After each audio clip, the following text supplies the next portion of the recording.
ನಮಸ್ಕಾರ ಎಲ್ಲರಿಗೂ. ನಾವು ಈಗಾಗಲೇ ಸುಂದರಕಾಂಡದ 20 ಸುಂದರ ಎಪಿಸೋಡ್ಗಳನ್ನು ಕೇಳಿದ್ದೇವೆ. ಅದರಲ್ಲಿ ಹನುಮಂತನ ಧೈರ್ಯ, ಭಕ್ತಿ ಮತ್ತು ಬುದ್ಧಿಮತೆಯನ್ನು ಕೇಳಿದ್ದೇವೆ. ಇಂದು ನಾವು ಒಂದು ಚಿಕ್ಕ ಪ್ರಶ್ನೋತ್ತರ ಕಾರ್ಯಕ್ರಮ ಮಾಡೋಣ. ನಮ್ಮ ಜೊತೆ ಒಂದು ಚಿಕ್ಕ ಸ್ನೇಹಿತ ಇದ್ದಾನೆ. ಅವನ ಹೆಸರು ಋಷಭ್. ಸುಂದರಕಾಂಡದ ಬಗ್ಗೆ ಕೆಲವು ಪ್ರಶ್ನೆಗಳನ್ನು ಕೇಳಲಿದ್ದಾರೆ.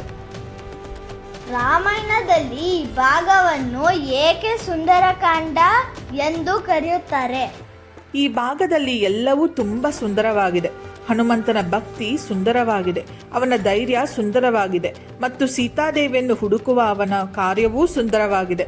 ಅದಕ್ಕಾಗಿ ಇದನ್ನು ಸುಂದರಕಾಂಡ ಎಂದು ಕರೆಯುತ್ತಾರೆ. ಸೀತಾದೇವಿಯನ್ನು ಹುಡುಕಲು ರಾಮನು ಹನುಮಂತನನ್ನೇ ಏಕೆ ಆಯ್ಕೆ ಮಾಡಿದರು? ಹನುಮಂತನು ತುಂಬ ಧೈರ್ಯಶಾಲಿ, ಬುದ್ಧಿವಂತ ಮತ್ತು ರಾಮನಿಗೆ ತುಂಬ ಭಕ್ತಿಯುಳ್ಳವನು. ಆದ್ದರಿಂದ ರಾಮನಿಗೆ ಗೊತ್ತಿತ್ತು ಹನುಮಂತನು ಸೀತಾದೇವಿಯನ್ನು ಕಂಡುಹಿಡಿಯುವವರೆಗೂ ಪ್ರಯತ್ನ ಬಿಡುವುದಿಲ್ಲ ಎಂದು. ಹನುಮಂತನು ಲಂಕೆಗೆ ಹೇಗೆ ಹೋದನು? ಹನುಮಂತನು ತನ್ನ ಅಪಾರ ಶಕ್ತಿಯಿಂದ ಸಮುದ್ರವನ್ನು ಒಂದು ದೊಡ್ಡ ಜಿಗಿತದಲ್ಲಿ ದಾಟಿ ಲಂಕೆಗೆ ಹೋದನು.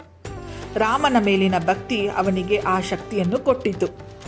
ಹನುಮಂತನು ಏಕೆ ಸೀತಾದೇವಿಯನ್ನು ಗುರುತಿಸಿಲ್ಲ?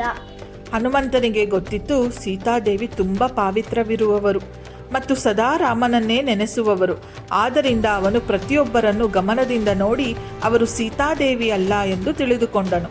ಮೊದಲು ಸೀತಾದೇವಿಯನ್ನು ಕಾಣದಾಗ ಹನುಮಂತನು ದುಃಖಪಟ್ಟನ? ಹೌದು, ಕ್ಷಣಕಾಲ ಅವನು ದುಃಖಪಟ್ಟನು. ಆದರೆ ತಕ್ಷಣವೇ ತನ್ನ ಧೈರ್ಯವನ್ನು ಮರಳಿ ಪಡೆದು ಹುಡುಕಾಟವನ್ನು ಮುಂದುವರಿಸಿದನು.